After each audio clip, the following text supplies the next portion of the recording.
What's up, YouTube? It's another day with the one and only Billy J.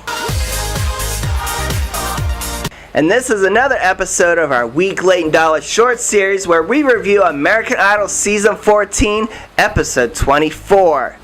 And the theme of the week was Billboard Hits, which is a very wide range of music. And you're getting a double header this week. I was late in my review for last week's episode, which I will put up today, and I was off today, so I was able to watch American Idol and review this episode, so you're going to get the review early. So let's get on with the review. The first one up was Jax, shocked as always, and Jax sang Poker Face by Lady Gaga. And Jax changed this iconic Lady Gaga dance hit and changed it to a more lounge club song. And as a fan of Lady Gaga and also a fan of that song, I'm gonna say that I actually like Jax's version of the song. The judges apparently didn't like it, but I liked it. It obviously wasn't Jax's greatest performance, but it was a good performance. Smiling Nick was next, singing Teenage Dream by Katy Perry.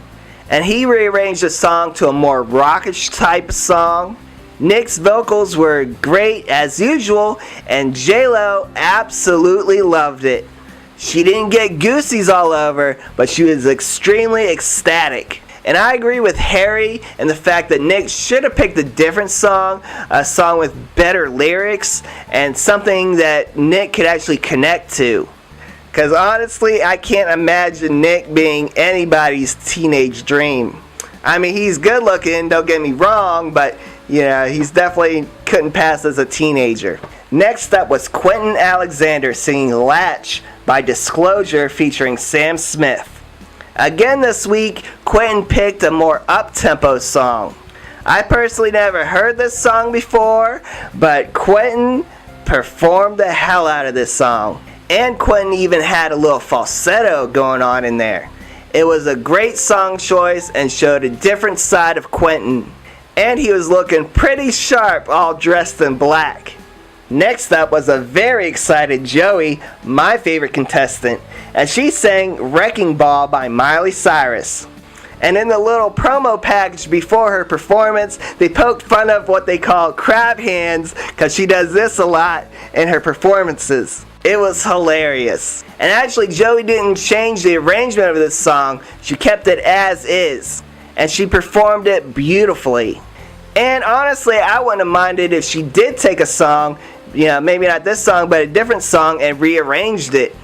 But I just love Joey, and you can also tell she was trying not to do her crab hands things because she had the mic in the one hand, so that kept that crab hand under control. But the other hand, she had it like very rigid that she did this, spread her fingers out a lot, and she almost did sometimes, but then she forced it open so she wasn't doing the crab hands.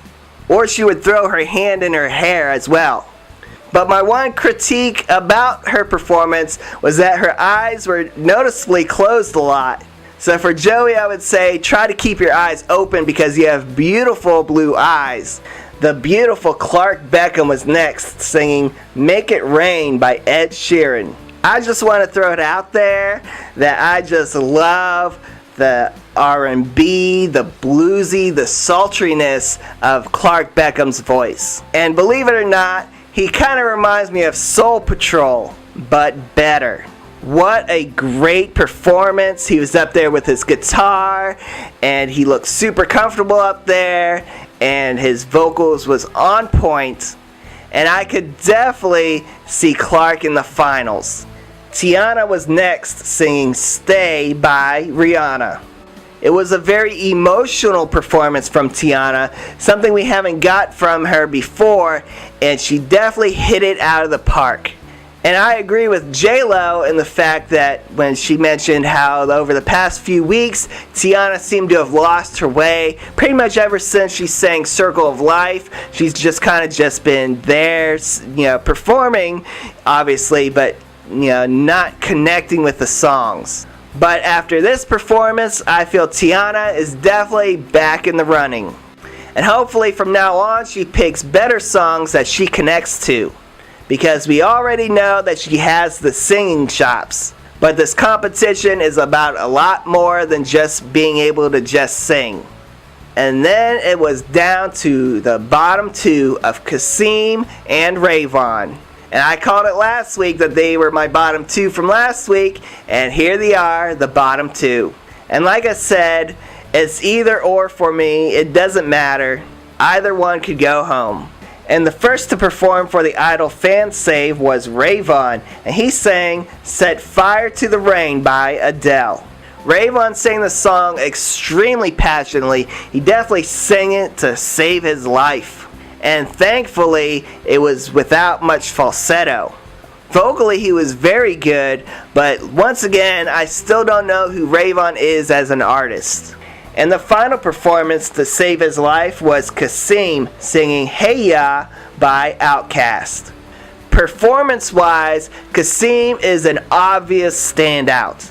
Compared to every other performance of the night, Kasim was the only one that moved around. Everyone else just stood there behind a mic. But vocally, Kasim is definitely not the greatest. I don't know what J-Lo keeps hearing, but yeah, to my ears, Kasim is definitely not in the top tier of vocals.